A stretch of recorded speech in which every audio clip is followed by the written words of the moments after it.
Olá, professores! O propósito deste vídeo é conversarmos um pouco sobre de que forma nós podemos realizar uma interação de qualidade nas aulas virtuais.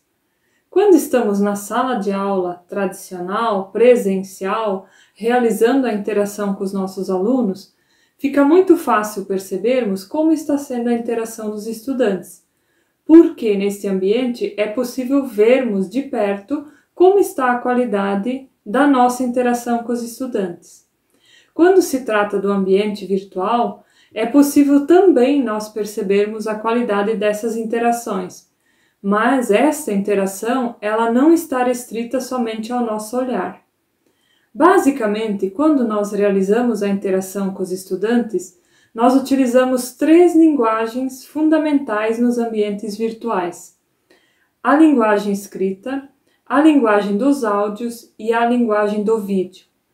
Quando nós utilizamos a linguagem escrita, é importante que o professor a utilize de uma forma clara e objetiva, como se ele fosse marcando com o marcador quais são os pontos que ele gostaria de destacar naquela mensagem.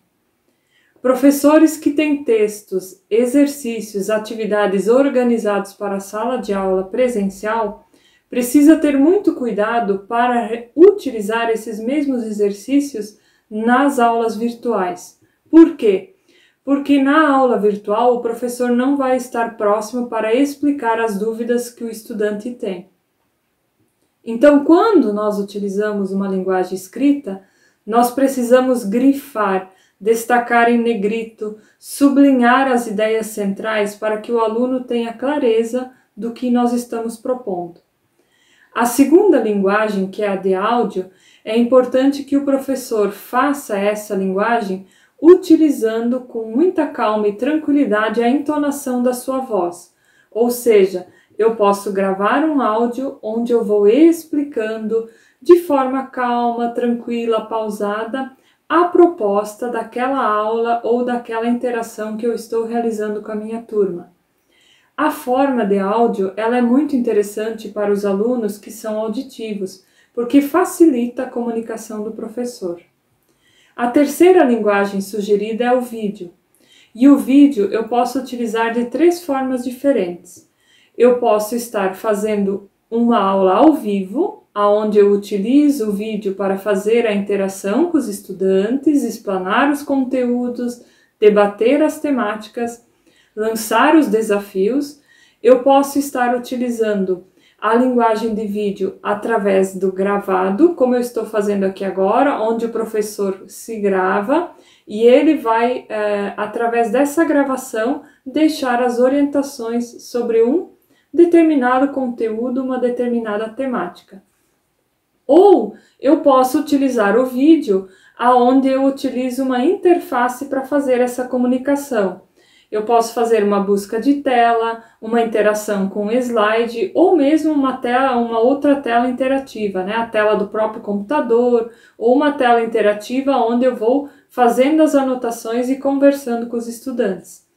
De qualquer uma dessas formas, é muito importante que eu utilize uma linguagem que vá gerando engajamento. Então, como eu posso utilizar o engajamento dos estudantes nessas aulas virtuais de forma que eu perceba se está ocorrendo uma interação de qualidade? Um bom exemplo que nos remete a pensarmos nessa interação pode ser um termômetro. Quando eu vou verificar a temperatura do corpo, eu quero verificar se ela está adequada, ou seja, se ela não está nem muito baixa e nem febril. No caso da nossa aula, a temperatura da aula é medida pela qualidade dessas interações.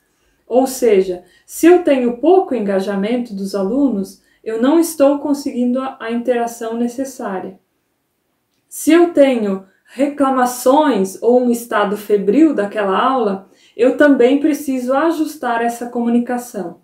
Então, o que eu gostaria agora é de deixar aqui 4 dicas importantes para que a gente possa fazer o ajuste dessa comunicação nas aulas e que a gente possa gerar essa interação de qualidade. A primeira dica é não despejar conteúdos. Trabalhar com aulas virtuais é como trabalhar na sala de aula presencial. E, aliás, com muito mais cuidado, eu preciso ir dosando a qualidade dessas interações. Eu preciso ir prestando atenção em como eu estou trabalhando os conceitos e como eu vou criando essa estratégia de interação com os alunos. É como se fosse pequenas doses de conta-gotas em que eu vou trabalhando os conteúdos ou propondo os desafios e as competências que eu quero desenvolver com a turma, certo? Então, atente-se, professor, para essa primeira dica. Jamais despeje os conteúdos numa aula online. Procure trabalhar de forma dosada os conteúdos e as competências e habilidades que você está propondo para desafiar. A segunda dica é como se nós levássemos as nossas duas mãos para essas aulas virtuais. Na primeira mão, eu tenho um ponto de interrogação, que é onde eu lanço os desafios, eu lanço as perguntas, eu lanço as interações para que o aluno esteja refletindo comigo. Então, nesse caso, eu posso lançar algum questionamento para que o aluno vá construindo essa reflexão. O questionamento que eu lanço através de alguns exemplos aqui para ilustrar a vocês. Por exemplo, pessoal ou galera, utilizando uma linguagem bem dos alunos, acompanhe comigo que eu vou na sequência lançar uma pergunta e eu gostaria que todos vocês acompanhassem. Então eu estou dando ênfase àquela pergunta. Quando eu lanço uma pergunta, eu posso, através de um aplicativo ou de um canal de interação, obter a resposta dos alunos, que eu já vou explicar na sequência, que é a quarta dica, ou eu posso mentalmente ir fazendo o exercício para que ele vá pensando comigo. Então, quando eu lanço a pergunta, eu digo: veja, reflita comigo. Como você pode realizar as interações através das aulas online? Ah, é óbvio que você está pensando sobre isso. E aí, a partir desse gancho que eu deixei, eu lanço o desafio do aluno estar refletindo sobre aquele conteúdo. A segunda mão é o ponto de exclamação. Então, a primeira, o ponto de interrogação, que são as perguntas. A segunda, o ponto de exclamação. O que é o ponto de exclamação? É o engajamento, é a motivação. E aqui eu quero abrir um parênteses bem especial para falarmos da motivação que os nossos estudantes precisam receber de nós todos, professores, neste momento, diante do cenário que estamos vivendo. É importante que nas nossas aulas a gente crie um espaço, abra esse parênteses para gerar essa motivação e o engajamento para que eles persistam nas suas atividades acadêmicas e consigam concluir com êxito esse semestre letivo. O cenário que estamos vivendo ele é desafiador, mas nós não podemos parar e ficar aguardando para ver o que vai acontecer. Então é nesse sentido que é importante nós, professores, levarmos a motivação para os estudantes. Esse ponto de exclamação, ele também tem a ver com a nossa interação na sala de aula, no sentido de motivá-los para aquele conteúdo ou para aquele desafio que nós estamos propondo. Então, é muito importante essa segunda dica. Desafie os seus alunos e motive-os. Elogie o engajamento, elogie as conquistas, elogie a motivação daqueles que estão participando, para que os outros se sintam convidados a participar das suas aulas. A terceira dica que eu proponho é que você, professor, ao longo da sua interação, vá retomando várias vezes aquele percurso formativo. Você deve deixar claro qual é a jornada da sua aula e durante esta aula você vai retomando gradativamente o que você está propondo desenvolver com seus alunos. É como se você usasse um marca-texto para grifar o que você deseja de fato evidenciar, destacar e aprender com eles. Então, seja através de um texto, seja através de um áudio, seja através de um vídeo, vá deixando claro quais são as orientações, o que você espera no início da aula, o que você espera durante, o que você espera até o final. E se você lançar um trabalho de mais aulas, com um período maior, deixe claro também ao longo desse processo o que você está esperando em cada uma dessas etapas. Marcar essas etapas da jornada acadêmica é fundamental para que o aluno consiga entender o percurso formativo a que ele está sendo desafiado pelo seu professor. Então vejam, eu comentei com vocês que eu destacaria 4 dicas importantes para gerar o engajamento na sala de aula. A primeira é não despejar conteúdos.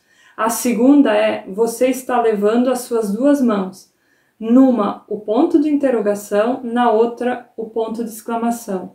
O ponto de interrogação é o desafio, é o questionamento, é o propor o aluno a pensar, desafiá-lo a participar com você. O segundo, o ponto de exclamação, é a motivação, é o incentivo para que ele prossiga nessa sua jornada. O terceiro ponto importante, a terceira dica, é que você deixe claro qual é a jornada que você está propondo para ele, seja numa aula, seja em várias aulas, para que todos consigam se situar. E a quarta dica que eu estou propondo aqui é a interação que você pode realizar com seus estudantes através das estratégias de gamificação. Gamificação é a utilização de alguns aplicativos ou ambientes de interação com os estudantes, onde você lança desafios e eles na mesma hora vão estar respondendo para você. Eu posso, por exemplo, através de um Socrative, de um Kahoot ou do Mentimeter, que são aplicativos, lançar desafios para que os meus alunos acessem a sala, o ambiente que eu criei, o código que eu propus, eu passo esse código para eles e eles vão então estar respondendo. Neste momento eu consigo ter clareza de como está a interação dos alunos, se eles acertaram o desafio, se eu preciso lançar novas estratégias, e isso é muito importante para que a gente possa perceber como está a interação nas aulas. Lembrando que na sala de aula eu posso ver, no ambiente virtual eu preciso utilizar estratégias através dos aplicativos ou plataformas interativas para que a gente possa perceber como que está a interação dos nossos alunos na sala de aula. O nosso objetivo, professores, é que essa interação seja de qualidade, que a nossa aula alcance o resultado esperado no processo de comunicação e que todos possam aproveitar da melhor forma essas aulas. Quero agradecer a atenção de todos e desejar aí que nós todos tenhamos excelentes aulas nesse momento no nosso Centro Universitário FAG. Um abraço a todos.